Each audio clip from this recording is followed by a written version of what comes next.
আজকে গোসল রাইড হবে ইনশাআল্লাহ। আজকে গন্তব্য শীতলক্ষা নদী, কঠিন গোসল হবে, সবাই মিলে আসি আমাদের টিমে। ব্লগটা যদি কেউ দেখে দাও, আমি একটা কথা বলতে চাই, কেউ গোসল করতে যায় হিসু করবা না, ঠিক আছে? কারণ ওইখানে গোসল অন্যান্য মানুষ করবে, ওইখানে তোমার হিসু খেতে যাবো না, ঠিক আছে? পানির সাথে কেউ হিসু করবা না, আগ্রহ করবা না। এটা উইলি দাও,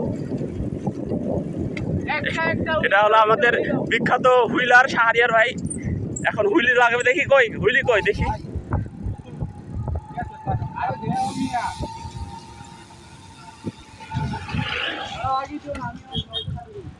আচ্ছা এই যে চলে শুরু হয়ে গেছে।